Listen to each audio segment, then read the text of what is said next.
Hola, ¿qué hace? Soy Eric y hoy les traigo un nuevo capítulo de No Soy un Héroe. Le doy gracias a AnimeBot02 por el permiso de subir este fic. Sin más que decir, comenzamos. Las cosas cambian. Y recuerden, Naruto y sus personajes son propiedad de Kishimoto Sensei, país de la luna llena, ciudad capital. Palacio Real. Sentada en su oficina, Sherezada leía cuidadosamente los informes dados por Kausera Najeru, un abogado joven que había nacido en el país de las olas y que servía como el líder de su reformada agencia de inteligencia. El líder de ODIA, siglas para Organización de Defensa, Inteligencia y Apoyo, le había enviado un largo compilado de sucesos relevantes en las naciones elementales, que iban desde el rumor de una aldea shinobi naciendo en el país de los rocales, el asesinato de los líderes del país de los pájaros, con excepción de los dos príncipes del país, la toma de Doto Kazahana del país de la nieve y el más llamativo de todos, Hakenpon y su visita hace un mes a Konoha, para contestar sobre sus dudas acerca de Ana Inuzuka, una potencial amenaza para su nación y para la que Naruto estaba diseñando un modelo sumamente avanzado de sus armaduras, uno llamado Mazen Kaiser. Eso y el gran impacto que sus productos industriales estaban teniendo en el mercado, ahora que Chusai, Naruto y Yuriko habían mejorado los circuitos integrados, componentes eléctricos y demás, por lo que varios de los ingenieros y diseñadores de sus fábricas pudieron hacer electrodomésticos y aparatos más ligeros y funcionales, mejor elaborados. Y también, por qué no decirlo así, más baratos. Claro está, baratos para las naciones no shinobi más allá del continente elemental, porque dentro de ellas, seguían siendo artículos sumamente costosos, debido a los altos aranceles que varias naciones les imponían, algo que si sus planes y la sana competencia, hacían su trabajo, era algo que iba a terminar.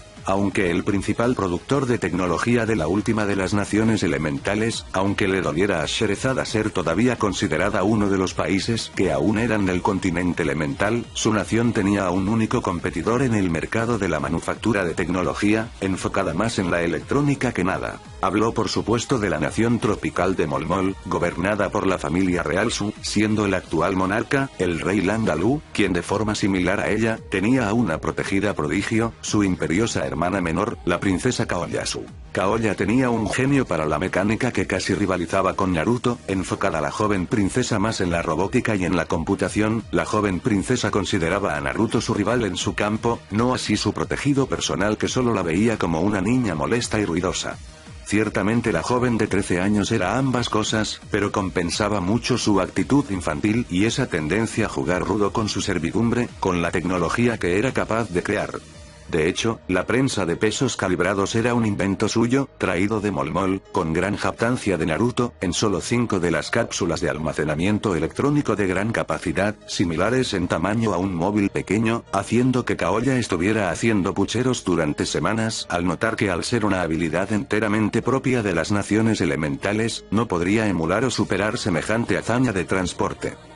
El chakra era una energía presente en toda nación existente en el planeta, sin embargo, de los 3 grandes continentes existentes en el mundo, el continente elemental, el continente insular y el Gran Este, solo el continente elemental tenía un sistema político y social que giraba enteramente alrededor del chakra y su manejo. Mana, en algunas naciones del este, Gundam, Ki, fuerza, el chakra tenía al menos 12 nombres distintos fuera de las naciones elementales, pero salvo un par de países en el este y el continente insular, donde sí tenían ciertos privilegios aquellos capaces de usar chakra, no había en términos generales, naciones que dieran un estatus casi divino a esa energía. Yendo más lejos, había naciones como el lejano reino de Fiore en el Gran Este, que tenían una suerte de sistema parecido al de las aldeas ninja, llamado gremio, donde grupos de gente capaz de manejar el chakra, a quienes llamaban magos en ese y varios países del continente, hacían toda clase de misiones para poder mantener la economía. Y aún así, Fiore no era tan reacio a cambiar su estilo de vida en favor de una manera donde los civiles pudieran tomar más el control de las cosas, como si lo eran en el continente elemental.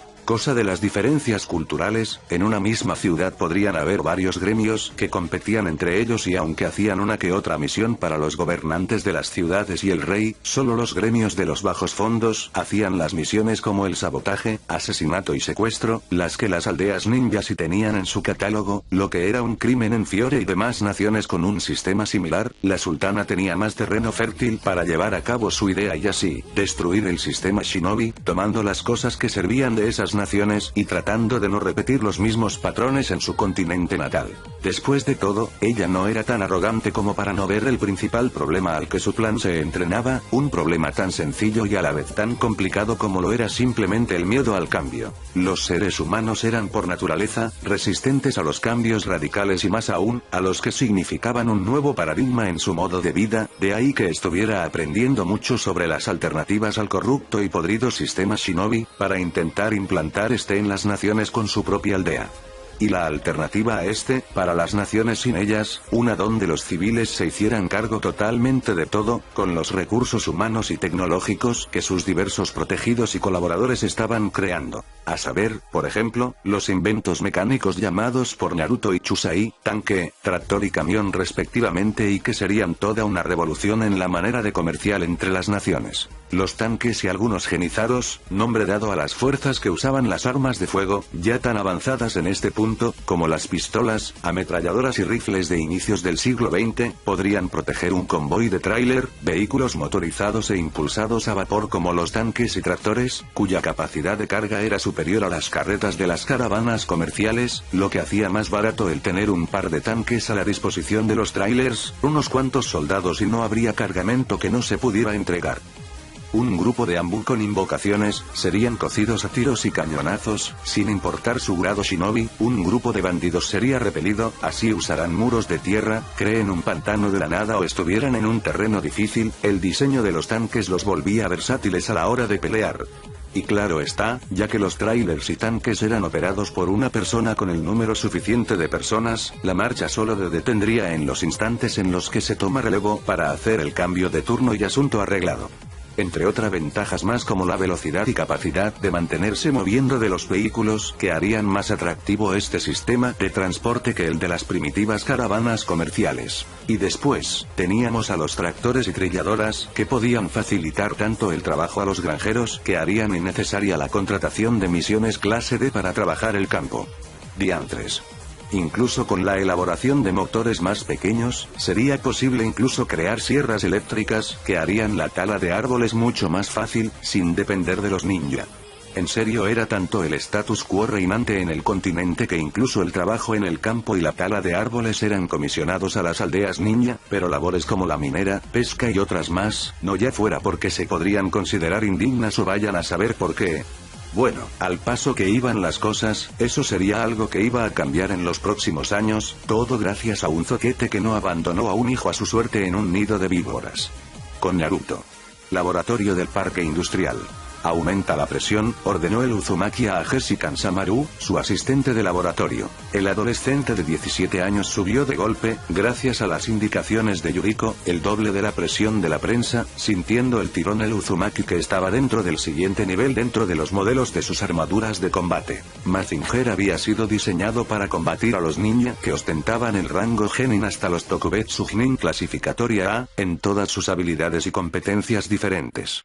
De ahí que además del prototipo inicial, hubieran otros 11 modelos de Mazinger, con sus variantes en color y aditamentos, incluso teniendo varios de esos modelos, un sobrenombre o subcódigo, como Mazinger 7 también conocido Patito de Hule, que era un modelo enteramente subacuático de Mazinger, enfocado más en combates debajo del agua, Mazinger 5, el halcón o Mazinger 10 rinoceronte, debido a que era un modelo más enfocado a las armas pesadas y por ser el que era más voluminoso, aún más que Mazinger, y también debido a que era el modelo que era capaz de aguantar 50 toneladas de forma sostenida durante 10 minutos. Luego estaban los modelos para lidiar con los Jounin superiores a los clasificados como S menores, Gran Mazinger, de los cuales Naruto había diseñado solo 8 y había construido 3, siendo Gran Mazinger 2, el modelo del que estaba midiendo sus límites de poder en este momento.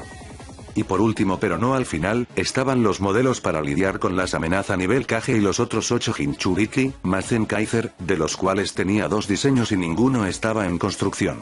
Además de ellos tenía un último modelo único, de hecho solo tenía el esbozo de sus planos en su mente, gracias a la revelación del Kyuubi de la habilidad de algunos de los Jinchuriki extranjeros de acceder a la forma Biju de sus prisioneros, siendo de momento el nombre clave de este caza Biju, Kiryu.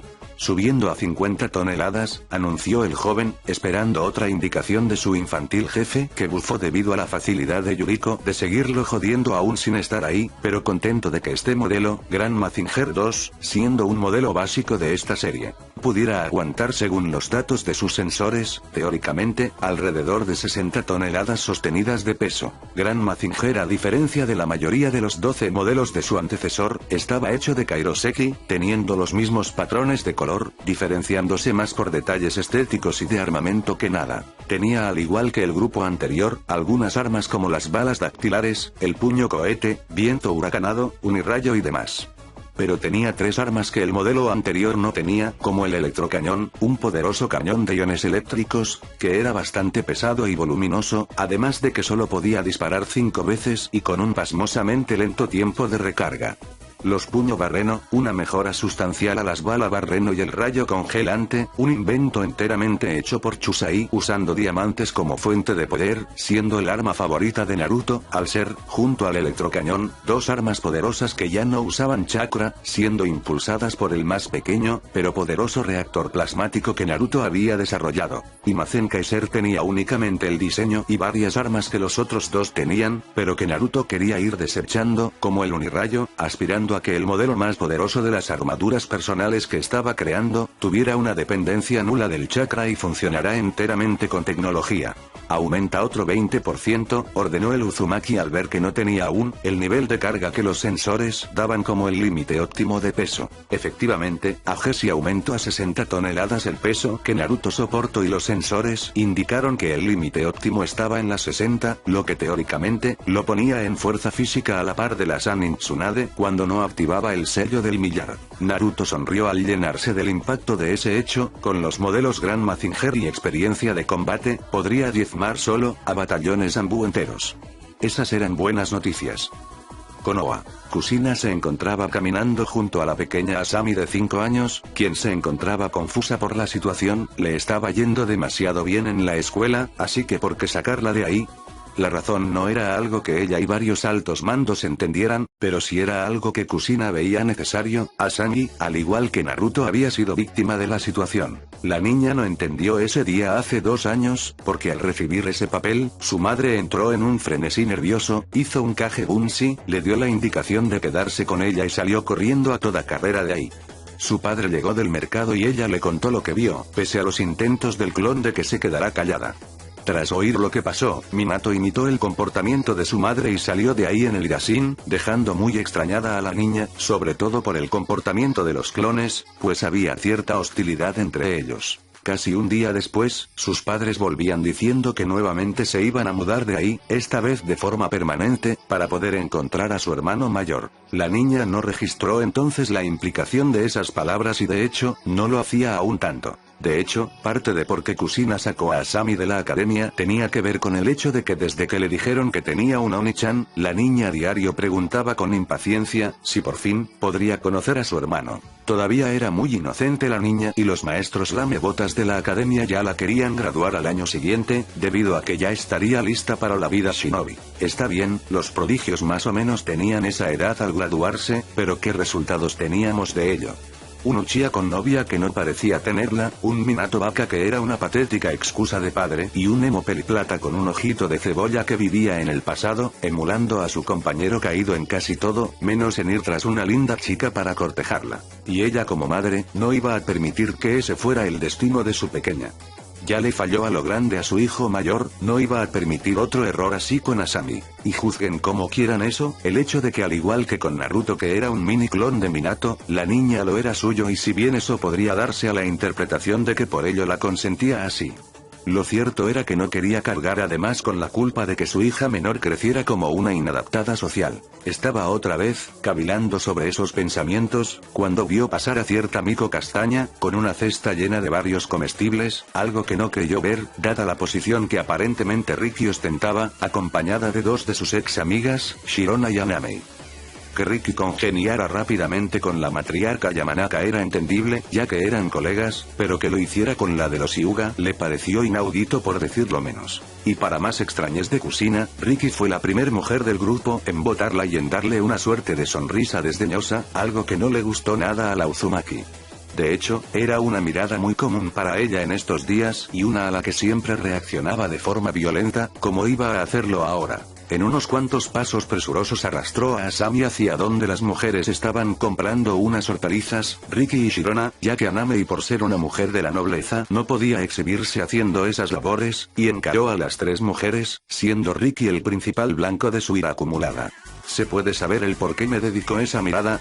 Preguntó la Uzumaki a la Miko sin la menor señal de cortesía. ¿Qué le he hecho para que me trate de esa manera? Además del hecho de llamarse a su misma madre. Preguntó a su vez la Miko a modo de respuesta. Podría darle una larga lista de ellas, pero si estás tan ansiosa de saber, ¿quién soy yo para negarte eso? Expresó con condescendencia. Deja a mi mami en paz, vieja bruja. Le desafió a Asami, pero una mirada de Riki bastó para intimidar a la pequeña. Asami de hecho quería ir a su casa a esconderse bajo la cama para que esa aterradora bruja de pelo pintado no le hiciera daño. Vaya, al menos la niña sí entiende que es ser una verdadera Uzumaki, dijo burlona Riki, pero eso será hasta que mami le enseñe a dejar de lado a los demás, si debe hacerlo. Soy una Uzumaki y los Uzumaki jamás abandonamos a la familia, reviró Kusina. Asami tiene esa mentalidad inculcada en ella. Haz lo que digo y no lo que hago, reviró con un viejo refrán la castaña. Los niños en realidad aprenden del ejemplo. Por otro lado me parece patético que digas eso, cuando todos sabemos la cruel verdad. Cuando las cosas se pusieron feas y debías tomar una decisión, fuiste sin mirar atrás y dejaste abandonado a tu hijo mayor. Kusina quiso revirar, quiso decir que no es que al acabar el alboroto del Kyuubi, ella tomara sus cosas y huyera de ahí, sino que al despertar tras desmayarse, será Uzumaki, pero el parto y usar sus cadenas y un sello, la dejó noqueada. 3 días después del incidente, lo hizo en una de las casas de veraneo que poseía con su esposo, quien le explicó todo. Kusina realmente quiso oír por su hijo y le gritó de hecho a Minato por dejarse convencer por semejante idiotez, pero tanto él como Jiraiya le convencieron de que eso sería mala idea. Asami necesitaba a ambos padres, Naruto tendría el apoyo de sus alumnos, Kakashi, sus amigos y la aldea en general, por lo que estaría bien. Aún así, la pelirroja insistió en ir, cuando le dio un acceso de tos debido al estrés que esta plática le estaba dando y también por todavía estar convaleciente por el parto. Su esposo fue por agua para ella y al volver, reanudaron la plática, esta vez, viendo ella los argumentos mejor. Claro que Naruto también los necesitaba, ¿qué niño de 3 años no necesita a sus padres? Pero como lo dijo antes el viejo pervertido, la aldea iba a estar ahí y no es como si Naruto no supiera que estaban lejos para cuidar a su hermana. Él era muy listo y sabría entender. También, lo hacían por el bien mayor y si Naruto no estaba solo, no estaba realmente faltando al código Uzumaki. Y eso precisamente era lo que le impidió replicar a Riki, la culpa por ser tan ingenua y por dejarse convencer tan fácil por ellos. Nada que decir.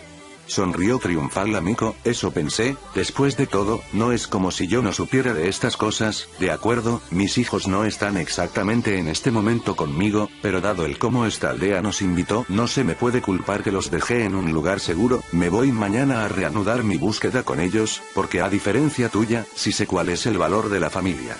Y no solo es algo que yo sepa. Las 3 mujeres habían avanzado unos pasos adelante, dejando a la Uzumaki atrás, quieta por la ira y frustración que sintió por las palabras de Riki. Y todo eso terminó, cuando en un grito lleno de ira y frustración, la Uzumaki cargó contra la Miko, sin pensar en el hecho de que estaba atacando a una mujer que no la provocó o que era invitada a la aldea. Ella solo quería que esa Miko burlona se callara, de preferencia, para siempre y que dejara de lastimarla con sus hirientes palabras. Pero con lo que no contó o se le olvidó por sus emociones, fue con que Riki era parte de Hankenpon por algo. De ahí que Riki no solo la evadió, sino que a gran velocidad le puso un sello en la base de la nuca que paralizó a Kusina, la arrastró hasta una banca, la puso de espaldas sobre sus piernas, se sacó la sandalía derecha y comenzó a darle de chanclazos. Esto es para que no me vuelvas a levantar una mano, patética excusa de madre. Le daba uno y otro chanclazo Riki a una Kusina que se negó a llorar, debido a la humillación que sentía. La última vez que alguien le hizo eso, tenía 7 años y fue su madre. No le iba a dar esa satisfacción a Riki. ¿Deberíamos intervenir?, preguntó una Anbu a Kakashi, pues estaban siguiendo a Kusina como parte de su seguridad por ser la esposa del Hokage. No, se estremeció Kakashi al oír como Ricky aumentó la fuerza de sus golpes. Quiero llegar a viejo y separar a esas dos. Va a intervenir en esa meta, pero si quieres intentarlo, te aseguro que hay maneras menos dolorosas, aunque no tan creativas para suicidarse. El Ambu negó enfáticamente, viendo como los demás que estaban en la multitud que se reunió, la última ronda de chanclazos de Ricky a una cocina que no podría sentarse en semanas. Vámonos, se sacudió las manos Ricky, y lamento haber dado ese espectáculo. Lo que lamento es que no se pudo grabar, comentó Shirona, mientras Aname ya sentía con la cabeza. Lo que ellas dos darían porque se inventara una cámara de vídeo realmente portátil. En algún lugar del país de los arrozales. Sí que es una sorpresa esto, sonrió con diversión una mujer al leer el informe que su maestra espía le estaba dando. La mujer era una belleza madura muy bien conservada y varios dirán que exótica y antinatural. Era una mujer de piel sumamente pálida, de ojos serpentinos amarillo ámbar con cortes en sus pupilas y unas marcas de color púrpura alrededor de los ojos, cabello largo negro y una muy bien conservada y hermosa silueta enmarcada en estos momentos, en una bata de laboratorio blanca, así que Hakenpon. Vaya que a la gente le encanta entregar títulos exóticos a lo tarugo. Será, concedió la mujer, pero no es una hazaña menor lo que han hecho. La interlocutora de Orochimaru era una mujer joven con cabello color marrón claro hasta los hombros, cubierto por un hábito y con ojos de color verde, además de unas gafas grandes redondas. Llevaba un vestido suelto de color negro con un delantal blanco sobre este y sandalias. No lo estoy regateando, negó divertida la Sanin, lo que quiero decir, mi querida Nono, es que entregan títulos demasiado geniales cuando pierdes, pero cuando ganas, no son tan llamativos. Siempre me ha parecido Sanin, más llamativo que Flash amarillo o habanero sangriento. Por dar dos ejemplos, Nono rió divertida por la observación de su amiga, antes de adoptar una postura más seria. Lo que queda claro, es que el pequeño proyecto científico de Tuek Sensei, salió demasiado bien para su gusto, dadas las circunstancias. Parece que Anna tiene unos niveles de fuerza que son superiores a los de Tsunade y peor aún, una capacidad regenerativa que virtualmente la hace inmortal. Hakenpon luchó al límite de sus habilidades y apenas logró sobrevivir, así que a menos que ellos la encuentren primero, no veo cómo se le pueda derribar. Y dado que ella está en constante movimiento, para cuando el idiota de Jiraiya la localice, ella ya se habrá ido, aun cuando el Yondaime y los que traiga, usen el Ibasin para llegar ahí. Y es otra razón para que podamos recolectar muestras para ver qué diablos es lo que le pasa, asintió de acuerdo la peli negra. ¿Qué me dices del otro rumor? Tetsujin es muy real y ha tenido más apariciones desde su debut en el intento de conquista de parte de Nobunaga, le informó la mujer. Hubo un incidente, un intento de robo de un carguero con tecnología que tenía como destino, el puerto de Laje en el país del té. Según tengo entendido, varios shinobi de Iwa tomaron el barco, infiltrándose en la tripulación y tenían pensado llevarlo a su país para poderle aplicar a varios de sus productos ingeniería inversa. Pero de alguna manera, el capitán del barco, antes de ser asesinado, dio la alarma y Tetsujin interceptó el carguero, capturó a los shinobi de Iwa y se las arregló para llevar a su destino el carguero. Eso no le debe haber hecho la menor gracia a Onoki, sonrió con diversión la Sanin. Aplico la usual de estos casos, eran renegados que querían dinero fácil y demás. Por supuesto que nadie en la luna llena y el té se tragó esa excusa, pero sirvió como precedente para que ahora, las tripulaciones de contraten de forma más exhaustiva y van ahora armados con un nuevo invento que te resultará muy interesante. Entonces Nono le enseñó los informes de una autopsia hecha en el país de la luna, país estrechamente relacionado al de Sherezade. Era la autopsia de un hombre que había muerto por herida de bala, lo que en sí era novedoso para ella, pero también le llamó la atención por algo en particular. El informe médico de Hinata Hyuga y el daño que esa arma causa, son básicamente el mismo daño, pero este tipo murió debido a que la potencia de tiro era mucho mayor. Así que el genio prodigio de la Leona Roja estuvo en los alrededores de la aldea. Muy interesante. Orochimaru sonrió de forma ladina, tenía algo de mucha utilidad para sus planes, si la información era real, dado el hecho de que Sherezade estaba impulsado mucho el desarrollo de su país, quizá y podría obtener suministros gratis de Chusai, si amenazaba con revelar ese pequeño detalle. Omake, país de los fideos. 5 días antes del incidente de Idan, un hombre y una mujer un tanto mayor, se acercaron con temor a la mesa en la que el hombre estaba sentado, comiendo y bebiendo en este bar de mala muerte. Para todos los observadores ocasionales, estaba claro que ese par de tipos no tenían cabida en un lugar así. Aún así, ambos haciendo acopio de todo su valor, hicieron el esfuerzo por llegar a la mesa donde el hombre al que querían contratar, estaba cenando. ¿Usted es Kakuzu?